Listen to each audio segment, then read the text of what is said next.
Hello and welcome to the Alchemist Inkwell. This is your spiritual podcast for grounded people, and boy, are we committed to that this week. Yes, we are. I will say, with the tension energy of last week, my processing mechanism has just been to like crochet constantly when I'm not working. And it's been nice. It's a very grounding activity because we needed that. This last week, there was so much tension, so much anger, so much aggression that was existing in like the collective space.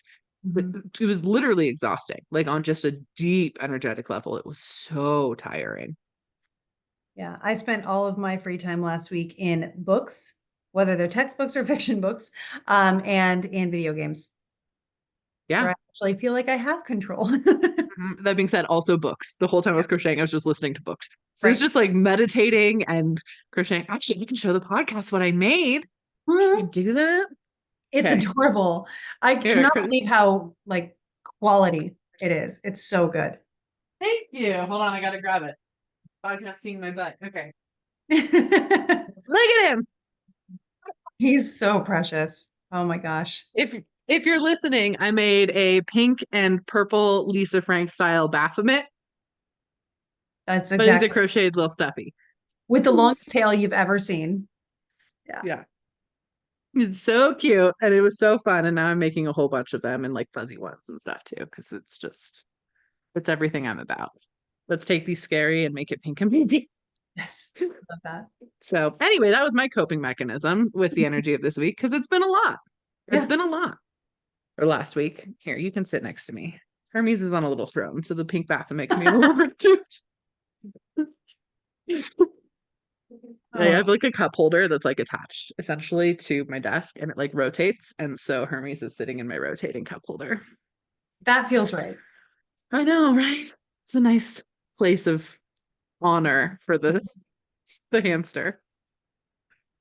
But yeah, it's a lot. So if you're having a hard time, we recommend doing grounding stuff just in general. And that's kind of part of what we wanted to talk about because last week's energy was like on a collective level. We were having a lot of tension, a lot of um anxiety, a lot of aggression, that type of thing, and we were feeling that, but it wasn't necessarily playing out exactly interpersonally. There was some stuff. We're not saying like no, you didn't have any conflict that way.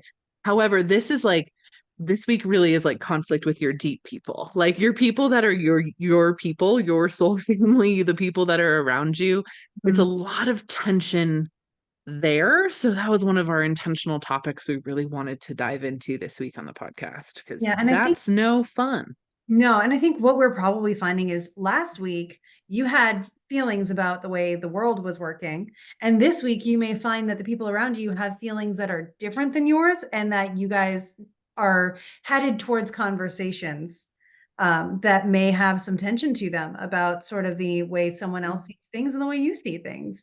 And Yeah. so this sort of us versus them energy is very potential, and it does seem to be coming from like senses of justice and ideology, or just like the way society works and perspective in that sense. And then that is reflected very much in the conjunction that we're going to be experiencing for like 4 days, but the one that perfects between Mars and Venus in Aquarius on the 22nd. But they get onto the same degree literally the 20th, and they don't get off of the same degree until the 24th. um, Hmm. and so that's the entire week, which also includes Mercury moving into detriment in Pisces, which can create some confusion in the way that we communicate with each other. So it kind of feels like, I was explaining it earlier, it feels like when you have a meltdown and you have all this anger and you need to get it out. And it's not that you don't mean what you're saying, you're just not communicating it in an effective way because there's so much emotion behind it. And then the Hmm. Mercury in Pisces is the I'm sorry that I was so angry about it, but it also needed to be said. So I'm not sorry that it happened in a sense, but also can there be forgiveness and Hmm. understanding, because there is no structured right or wrong with this. It's how I feel and it's what I need, and it's how you feel and what you need. And we need to find that balance. And all of that is just in time for the full moon in Virgo. I'm sorry. Yeah, that's a full moon in Virgo. My bad. Hmm. Full Yeah, moon in it's a full Virgo moon. on the 24th, which has us really sort of, this has like a very spring cleaning, clean out your closet, make way for a new version of yourself that you can represent with tangible processes, systems, routines, and even material things. When I look it up at Paternus, Venus and Jupiter in square, as they will be on this day, he just talks about how this person really likes to dress in finery. So it's like, cool, time for the spring wardrobe. Um, Mm-hmm. so you might find that you're finding ways to practice what you believe and to show it so that, it's obvious to the people around you what you stand for so that you can find the Mm-hmm. right people to stand around. I will say, yeah, last week I encouraged in both on the podcast and on my video, like for the week and email for the week, of like to examine your beliefs and morality around the world and reconnect with what you will stand for and what you will not stand for and start to weed that out last week. And I hope that you did it. If you did not, you still have time. It's not like you have to decide that in a week. But a big part of that reason was because this week you're going to have to argue those points. Mhm. um and not necessarily argue in the sense of like arguing like that necessarily, but more of like those are most likely going to be challenged. Your views on the world, your morality of the world is going to be challenged this week in some way. So last week's energy kind of prepared you to that, for you to examine what does stuff mean to you, what are important things for you, what actually matters to you, so that you can express that Mhm. this week, which it's going to be pushed to be expressed this week, very much so. Yeah. Which is something I recommend you dive into a little bit this week and explore and be like, what are things that maybe I used to tolerate but are no longer something that I want in my space? Or what are ways of thinking that are no-goes or maybe goes or kind of acceptable, or things we just don't talk about but I can still be their friend, versus what are things that like I can't talk to them anymore. Mhm. I'm no more. Not saying go cut out everybody of your life, but it's one of those things where it's kind of, we're all being pushed to examine that, and we all need to look at that in a realistic way. And that is not always the most comfortable. So the energy of this week ends up being kind of uncomfortable as a byproduct of that, because everyone's kind of in this energy of discomfort as the world's challenging them to look at their belief systems, and the universe is challenging us to look at our belief systems and our morality. Little cameo from my dog. If you guys are watching the YouTube, Callum just like walked by. Which is hard. It's a hard thing to do. Sorry, he just hopped up on the dresser in front of the window to look outside and watch the squirrels, and it was really cute. We He's all need not from small, Callum this week. Yeah. right? He's not a small dog, but he really feels like he is. Hmm. Um, Sorry, that was a distraction. But with all of that coming up, we want to talk about, high vibration ways to essentially argue, high vibration It's ways to great. have conflict and navigate that. Touching on the full moon, though, I also just want to bring up um, one this week, long held resentments and long held anger, especially anger at self, are Mm-hmm. going to kind of bubble to the surface. Those are the things you should focus on shedding during the full moon, Mm-hmm. because they're naturally going to come up during this week. So you will have a well of them. Just write them down as they come up if you don't know what to do with them, and then use that energy of the full moon to shed and release those. Yeah. Yeah. Another thing that I was going to bring up about Virgo is that any health maintenance routines that you have that you are due to assess and reevaluate, any Mm-hmm. unhealthy routines that you have that you would like to get rid of and release, this is a good Mm-hmm. time. Anything that you would like to sort of say, this works and I want to commit to it, is great. Virgo also represents sort of Demeter and Ceres. Mm-hmm. Um, and in that, so it is like the provider of the nutrition, the provider of the life sustaining, Mm-hmm. nourishment. And how you do that for yourself is very important. And it's not disconnected from your emotions. Resentment is a root of a lot of dis-ease. And when it is Mm-hmm. not resolved, it becomes physical dis-ease. When I Yeah. do IET with people, integrated energy therapy, and I did this a lot for a long period of time, it was always, what's the root emotion here? And you would Mm-hmm. know based on where the illness was in the body, what root emotion it was being held there. And you would work on that at the same time as trying to release the energy. And it was very Mm-hmm. effective and potent. But that also is something that perhaps in some cases, I'm not saying in every case, sometimes there is an illness that is there to be with us for a certain purpose, that we may not always understand. But in many cases, you can prevent injury and dis-ease by being conscious with yourself and with Mm-hmm. your reactions and your emotions and taking care of yourself at that level first. Mm-hmm. I agree. I think that's very much, yeah, what I'm seeing from this full moon's energy as well is to pay attention to your body, do Yeah. something to help your body, whatever that is.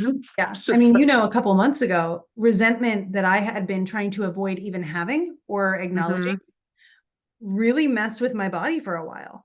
And mm-hmm, once I realized what it was and was able to release it, it fixed everything almost immediately because it was in earlier stages of a problem, but there was a mm-hmm. problem brewing. Yeah. Um, so I can speak from personal experience as much as anything else. I can also speak from personal experience about illnesses that are meant to stay with you. So there are both. No way. You can. Maybe a little,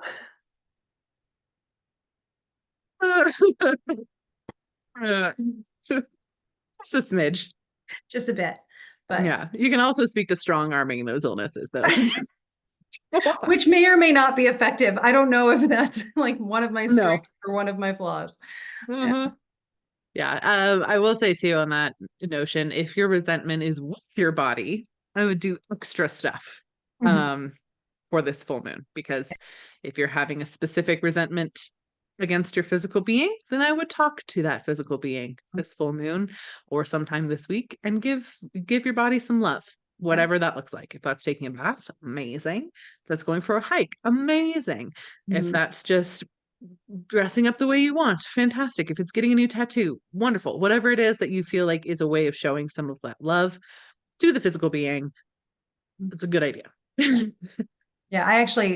touched this for I don't know why, but I have two crystals that I wear in this little crystal cage thing, and two of them that are associated with bringing consciousness to the body so that it has Mm-hmm. like this is my sort of way of acknowledging, by the way, I have a body and I care about it.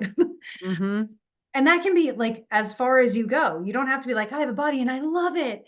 It's I have a body and I care. I Mm-hmm. care that I have a body and I care how the body is doing. Right. I'm And that's a glad good, this body lets me exist here. yep, yep. One of my life That's okay. lessons. Mm-hmm. And and I've said this on here before, I'm gonna say it again. I recommend you give your body a different name Mhm. than you. What you feel like is you, your soul energy, you-ness. Give your body a different name. Whether that is your name that you were given here on planet and your soul energy has a different name, or you're gonna give your body a different name and your soul energy has the name you gave on planet, like whatever feels good to you. But it helps so much to have accurate communication with your body if you call it something different, because it is. It's Yeah. not you. There's a Yeah. difference. And even if like you're someone who you are doing things that are for your body's health, ask yourself, Mm-hmm. are you doing them as punishment to your body, saying get healthy, dang it, or are you doing them as support for your body, saying we can be healthy if we do these things? Because you can do the same thing and the energy can be off, and it will send a really convoluted message to your body of like you are not well. And Mm-hmm. you're not well because I'm doing this to punish you. And then the body's like, I'm not well, but I don't know how to get well. Oh no. And I'm being punished. yeah. And yes, That I am is, speaking from experience. I was just gonna say that's a very, very good point. Very, very good point. That sorry, I just got like a weird text message come through. I had to double check. But that we do stuff and we're like, we're getting healthy, and really it's just stuff to be mad at your body and like reinforce that it's not as healthy as you want it to be, which Mhm. is le suck. Let's suck. Mm-hmm. Yes. Not super fun. Yeah. So So totally feel that. that's discourse or discord with yourself, which we Mm-hmm. spent more time on than I thought we were going to, but I love it because again, totally resonates with the Virgo energy that will be coming in as well. Let's talk about if someone else kind of ticks you off this week, which is Yeah. totally a possibility with the fact that that Mars Venus is, again, they're coming into conjunction with each other. So I want to bring this up. They're not in opposition or creating tension Mm-hmm. between each other. They're not in square, creating conflict with each other. They are combining.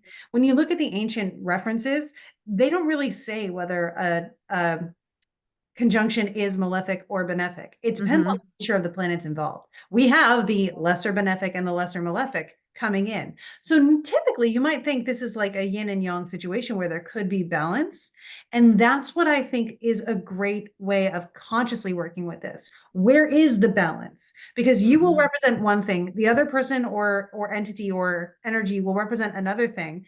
And there's probably something in the middle that feels true enough to bring balance. Mm-hmm. and may bring some clarity to the situation as a whole. This is where I would recommend zooming out and taking the Aquarian approach, which is where they are, and saying what's really important, what's fair, what's just, and how can we make this a win-win rather than a I win or you win. Mm-hmm. I agree with that. And I think we always have talked about this many times, but arguing for understanding, Mhm. arguing for resolution instead of arguing to be heard, Yep. or to have the other person understand you, anything like that.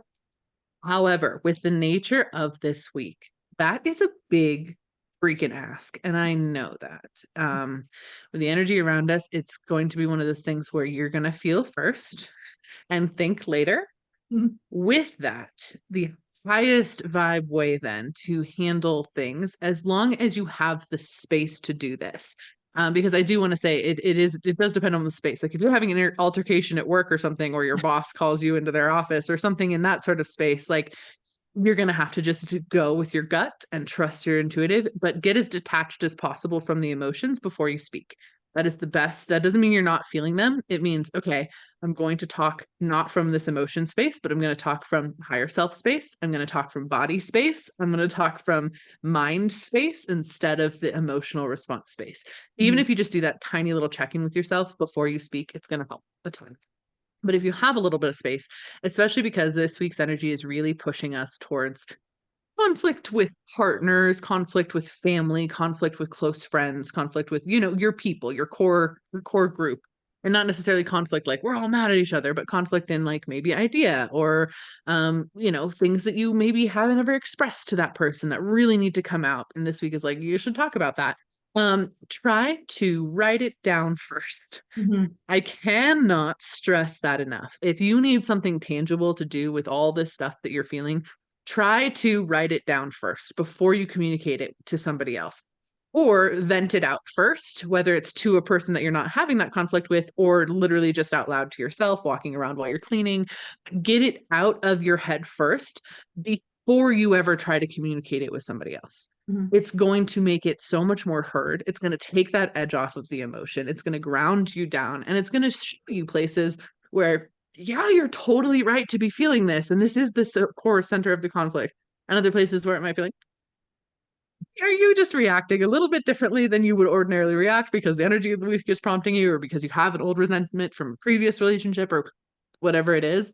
Having that space for you to explore it safely before communicating is so important Mhm. to actually high vibe level of communication, especially when it comes to conflict. Yeah. And you can create a space before even having the conversation. Again, when Mm-hmm. when I have to have a conversation that could be like triggering of emotion with anybody in my life, the first thing I do is say, I need to discuss the way I'm feeling about something. Do you have the space to sit with me with this? And, like, are you prepared for that? And then they get to say, and I also like to say, like, nobody's in trouble. And like, how have I said this before? Like, I will not attack your opinion. Like, I Mm-hmm. promise to hold my space, and I promise to let and hear your space.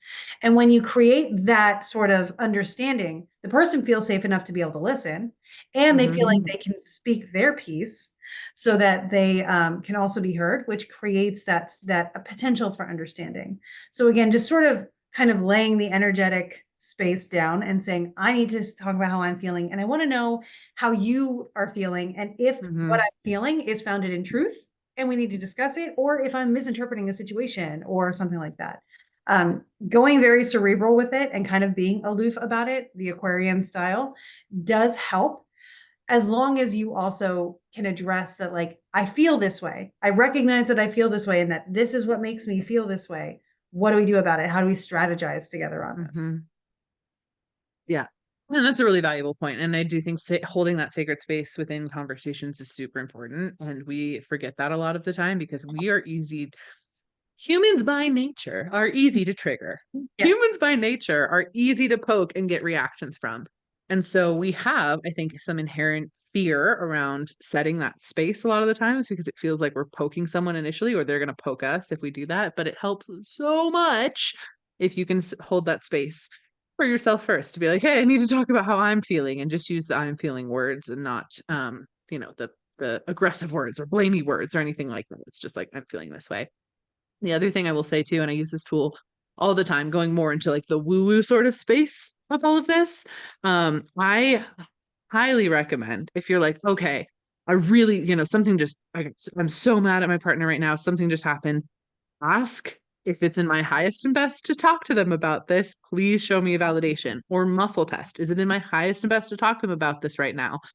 If the answer is no, you got to do something else to express those feelings until the answer becomes, okay, now it's time, which it always does. But Mhm. usually your guides are like, yeah, not yet, man. Like you're missing a part of the story. You need to sit down. We need to get rid of some of this intense energy, or you're throwing something that's not ready to be thrown. Or maybe your partner's not ready to listen, or your mom's not ready to listen. So you need to wait a little bit so that it can actually be expressed the way it's supposed to.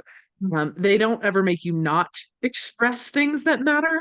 But it is a really important thing to remember that if you're like, oh my gosh, I need to talk to them, but do I want to talk to them? You Mhm. have a team that can help to be like, oh, or even you can pull a card, and be like, okay, this is my anger. I need to pull a card or use a pendulum and be like, should I do this right now? Isn't it my highest and best to do this right now? Or should I wait till tomorrow? Should Yeah. I wait till I've dissolved a little bit of this tension and this energy here? Do I need to just self-isolate for a little while? Like what needs to happen first before the conversation or before the, aggressive piece could occur? Mhm. Um, or how to get the best resolution, I guess. Yeah. Yeah. One of my techniques, because when you're in a situation, even if you've approached it calmly and the other person has anger building, Mhm, up, especially if you're a sensitive person, you're going to feel that anger and you're going to meet it. You're going to take it on and it's suddenly going to feel like your anger because you're trying to mhm, be heard as well. And that person's not hearing you. And then it becomes this mounting thing. My technique tends to be I go for a walk outside and I sit under a tree and I mhm, talk to the tree for a while until that energy can actually dissipate, kind of like fog. And that mhm, way, when I come back around, it usually is in a time where the two people involved can be like, I've been thinking about it, this. And I will say, this takes practice. This takes mhm, agreement. It is a team effort. So, everybody knows that when I first started, the day started dating Dan, I laid down a couple rules. And I was like, this is what you can expect from me. This is what I need. Here are my weaknesses that you might have to tolerate every once in a while. And I need help. And, like, we will never lie to each other. And that's my biggest thing. And mhm. so there was all of this stuff of like, I need communication. Are you able to provide that in this relationship? And can we grow together knowing that? Um, and we've prioritized it. It's not always been our strongest point, but we have prioritized it when necessary. Mhm. So, having these sort of understandings of what each other needs as a consistent maintenance in the relationship prepares you with the skills you need to have the conversations when they come up. Yeah, I agree. Now, the one thing I do want to bring up, there's going to be a lot of breakups this week, next Mhm. week, last week. It is even since the start of the year, really, we've seen an uptick in that. Mhm. And there's some trends of that of usually, around the start of the year, breakups are a little bit more heavy because you just went through the holidays with people. And then also it's a new year, new you, and that sort of thing. But this time, it's more it's more because people are the universe is pushing us all to take next steps. Mhm. And people are seeing that sometimes those relationships are not inherently next steps. Mhm. The next step is to release that connection. So I just want to say, we're saying all of this stuff and we're telling you all of this stuff to help you navigate whatever it is that's coming up for you. We're not trying to give you these things to be like, hang on and try all these techniques. If it's not feeling aligned, you can use these techniques to navigate that as well. And I Mhm. just want to throw that out there because I know a lot of people are having that come up right now. Um, and I'm not just talking about just romantic relationships, it's also friend breakups. It's also partnership, like business partnership breakups. Like there's a lot of different dissolution of relationship energy that's happening here too. And the other thing is to remember that you can also, tell the universe, like, okay, these are things that I actually need. If this person can give me these things, please help me to see that. Please help that to show up in the next couple weeks. If not, I'm going to reevaluate it on this date. I need to come back in and see if that has occurred and then decide what you're going to do from there. But you can set some of those parameters, not conditions, but Mhm. parameters of like, these are things I need. I need to see if it's possible to have these things that I need in within this relationship. If it's not, I'm going to figure out what I need to do about it, which is not a condition of they need to be like this, or if they're not like this, I'm not going to do like it's not that. It's focused very heavily on self and communicating with the universe and then holding self accountable for continuing to pursue those things that are necessary if they are indeed necessary Mhm. in a healthy and aligned way. So I just want to point that out too, because as we talk about this, I'm sure some people listening to the podcast right now that are in a space where things maybe aren't fixable. Maybe you can't high vibe argue anymore. Maybe it's just a high vibe space of moving on. And if that's the case, know that you can do that too. Yeah. Marry meet, marry part. Mm-hmm. Yeah. And it's fine. Like if you want the best for yourself, you can still want the best for that other person, and it doesn't have to be in the same space. Oh, for sure. And when something does dissolve, it leaves space for both of the people involved to find what's aligned for them. So Mm-hmm. it's not like one person is at fault or has to feel bad or all of those things, but you are going to process emotions like that in the whole kind of, there is a grief process you go through after, especially a relationship that sort of was part of defining your identity, Mm-hmm. which, may be a thing this week for a lot of people of just realizing that their identity is something different than what they thought it was, and Mm-hmm. that the people around them weren't helping them recognize and realize that or actualize that as much. And it may have been a vice versa thing. I like to think that in every situation there is a lesson for everyone involved. Like that's just Mm-hmm. how everything seems to conspire. It's not always comfortable, and it doesn't always feel warm and fuzzy, and doesn't always feel like hashtag blessed. But it can also be like, wow, if I didn't have this hard thing, I wouldn't have gone down this other path. Mm-hmm. And it leads to something important eventually. Mm-hmm. And yeah, I fully agree. So that's the other thing too, is with the full moon, if there's parts of yourself that you've always held back that feel like they could never be part of your identity, that would be something, the things holding that back, I would release during the full moon and shed during the full moon. And I will say, however you want to shed them is great. I would use water this time though, like literally yell it at a creek and let it wash it away, or yell it into a bowl of water and then dump that into the dirt outside. Anything like that where you're like letting the water go to the earth for you feels really good. I also feel like this week, one of the things I was doing when I was looking at the folk magic potentials for this week is cleaning your space to cleanse the energy of all of that was there. um, so when you're throwing out the dirty water of or the Mm-hmm. dirty rags that you've been, as you're cleaning, clean everything about it. Clean everything about the situation, clean everything that space has witnessed, clean everything about what you remember from that space, any memories that are coming Mm-hmm. with it, and then you can throw out the rags or dump the water, or everything that you're trying to clean can go in with the whatever's left over. Yeah, I Rage highly clean. agree with that. Highly agree with that. On that note too, and I will be doing that myself as far as cleaning goes. You guys can't see it, but my office is insane right now. There's so much just papers and it's tax season. So like it's effed. So I will be doing that as well. That sounds lovely. Gonna get rid of all that. I do want to bring something up though, just really quick, kind of on that note too. It's a really, really good time to reinstall your wards and clean the energy of your house. Yeah. Like, and I'm going to emphasize the reinstalling your wards. However you do that, and maybe next week we do an episode on warding, to be totally honest, because stuff is squeaking through the cracks. Mhm. Is what I'm going to say. In this past, I've started keeping a tally. This is kind of wild. I've started keeping a tally of how many videos from different creators I have seen this week, either being haunted in their house or dealing Mhm. with mimics.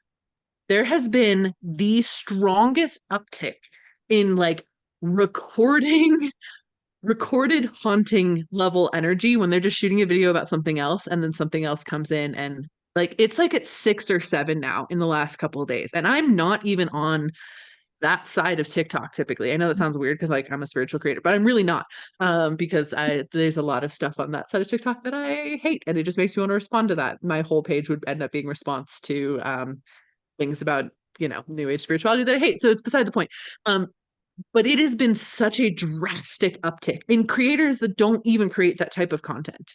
Mhm. Um, one that came to mind, Mark Sebastian, who was just on the World Cruise, Ultimate World Cruise, whatever. He does a lot of like Gashapon opening. His dad came through when he's just trying, he was like, haha, like laughing around, like, well, I can't do that. My dad's dead. And then the radio shuts off and it goes, and then you hear someone talking in the background and he freaks out and panics.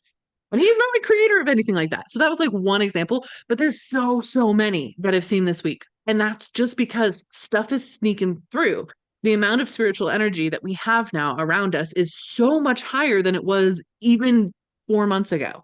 So Mhm. even if your wards were installed relatively recently, or you did a lot of shielding and protection around your house relatively recently, stuff can get in now because it has more energy. And you need to now ward or protect house space with more energy too, because you also now have more energy, but the stuff that you maybe put down didn't as much. So just highly recommend to like resecure your space energetically um, and physically and cleanse it out too, just because the stuff is coming. Yeah, I've been checking on my words lately, mostly because we were working with the Phasma box and we realized that like our houses are actually pretty good, which is a bummer trying to use the Phasma box because not much is coming through. But it's Like been, we want more ghosts to talk to us, but don't come into my house. yeah, not in my house. Both. Yeah, it's just a really good time. It's a good time for that. I will say, and we've talked about this on here. I've made videos about it, but the spiritual stuff is just increasing and increasing and increasing and increasing. And people who I think previously would consider themselves very non-believers or that don't ever feel connected to this are going to start to kind of have to be. Like things are going to be in our faces more and more and more. And you guys are great. You're good. You're solid. You're listening to this. So that's fantastic. But if you see things in the woods, no, you didn't. My son had a very interesting experience recently with seeing something in the woods. I fully and wholeheartedly believe him.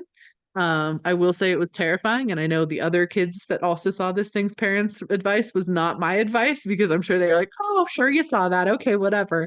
And I was like, "We don't talk about it outside. We do not talk about it near the forest. We do not bring it up with friends. We do not go seeking it out." Like these things that you do because there's stuff that exists out there too that also deserves space. Um, Anywho, just gonna throw that in there too with the energy of this week and that kind of tension when there's so much more amped up energy and tension, energy and collective spirit stuff can kind of draw off of that to be fueled because it is energy, and then we get more interactions, etc. So cleaning out your house, rewarding your house, relocking your space down just to feel more comfortable. It's a good idea. Yeah, agreed. I'm actually looking something up on in astrology right now because to support your point, we do have Saturn in Pisces, Saturn going through and making real the ephemeral. But also next year, we're going to have Saturn and Neptune conjoining as they both head into Aries. So they're going to be in Pisces for like a hot minute about it. And it's very fascinating to me how that works. And I'm trying to give an example of the last time they conjoined in Pisces, but I'm having to go pretty far back to find that. Mhm. Um, so yeah, and of course I started it and this program's like, nah, I don't want to go that far back. You should though. So give me a minute. Yeah, well, while you look that up, I want to talk a little bit more about our deity program that we're going to be Yeah. doing. We officially have a name. We think we might change it. I like it. I think it's going to be I good. like it too. I do too. We're calling it Deity Academy. He Academy. So basically, what we're going to do is each month, starting in April for 4 months total, we are going to be having a basically hour and a half, 2 hour long information understanding of a specific pantheon, and then channeling session with the deities of that pantheon with those of you who wish to attend. And it's going to be really cool. There's going to be reading beforehand that you can do, recommended reading you can do afterwards. We're going to get messages, understanding information from different deities in that pantheon. It's going to be a really cool and expansive, really deep dive look at different pantheons and the beings that exist within them and what they have to say. We've never really done this publicly. We do it with each other all the time. Yeah. Let's be really All the clear. time. We channel deities all the time with each other, and with other like friends of ours in the spiritual community. We get together and we just talk to a bunch of beings that aren't even in the room, which is amazing and super fun. So we want to bring you into that. It's going to be really educational. It's going to be really helpful. And it'll kind of hopefully inspire you to connect with things in your own way, deity wise. So it's going to launch on March 4th, right? Then Yes. we decided March 4th, we will be launching this to take enrollees. There is limited space available. So we will have all of the information up on the Forgotten Storytellers website. Basically, probably by next week or so, we'll have everything ready to go there so you can kind of check it out. And then it goes live on March 4th. So if you want to be a part of this, we are doing it in a really, kind of cool way, where you do upfront get all 4 of the monthly sessions that we're going to do. So our last one will be in July. And we're going to cover really interesting pantheons that I think some of them are going to be the ones that everyone desires us to cover. And I think a couple of them are going to be ones that maybe you haven't ever really thought about channeling, or maybe you just don't really understand. So it's going to give you a way deeper knowledge of the universe at large, purely because we're going to hang out and talk to beings and get their messages, and potentially even have the Phasma box going and see if anyone wants to come through that way, as well, and probably release a recording of that also. So just stuff to throw out there, but we know a lot of you guys got really excited when we brought that up last week. So that is coming up. That is definitely coming up, and we would love for you to participate, and love for you to be a part of that. I don't know anyone else who's ever really done something in this kind of way, and I'm pretty excited about it, especially it's something that we do all the time. We're super passionate about it, and we just want to kind of share that with all of you. So it's going to be really cool. So Deity Academy, we're hyped. So if you want to do that with us, we would love it. Yeah. I mean, we have everything you could need to feel very adept by the time we're done with it. I'm very excited about it. Yeah. Yeah. It's going to be really cool, and the recommended reading and the messages you're going to get and all of that is going to be it's going to be really neat and interesting. So yeah, goes live on March 4th. Mark your calendars. It will be around 9 a.m. Pacific time that it will go live. So mark that on your calendar, so you can grab one of the spots. Again, it does have limited enrollment, so it's not unlimited. So make sure you get in on that. But if you're in a space where you're like, man, I'd really like to expand my understanding of the universe kind of at large and play with some connection yourself, in a casual way. I will say it is casual. Like I said, it's the one like 2-hour call a month. So it gives you a lot of casual exploration time. This is a wonderful, wonderful opportunity to do so. And we're excited. Yeah. It's gonna be fun. Like super fun. Oh, awesome. Cool. Well, we appreciate each and every one of you. Thank you so much. Krista, did you find that thing? I did. It was in the early to mid 1500s last time that Saturn and Neptune conjoined in Pisces, and that was early Pisces. Again, this is going to be the 29th degree of Pisces into the 1st degree of Aries. But those two together tend to have mystic movements. So Uh-huh. I was just gonna say, yeah, that was a huge mystic movement. there was a Saturn Neptune conjunction during the whole mysticism era in the 1800s as well. So yeah. Well, that also makes a lot of sense. It was also the time of the plague, so there was a lot of like vampire lore, dark imagery, all that sort of stuff. So that'll do it. Not saying the conjunction signifies the plague. I'm saying that was part of the nope. reason of the rise of the Yeah. the rise of the mysticism movement was because of that. So just keep that in mind. Should I say that? Yeah. The last one in Aries was 1703. So Wow. yeah. So we have to go And back. here we are in Here we 2024. Yeah. Wild. Anyway, we hope that you take this energy this week and you do the best that you can to alchemize it into positive things for you. And we hope that it leads to your growth. And we hope that you Go make some go make magic. some magic. Oh my gosh. Ooh. To me, that was perfect. Well, great. I take it. It wasn't on your side. I thought I scared myself.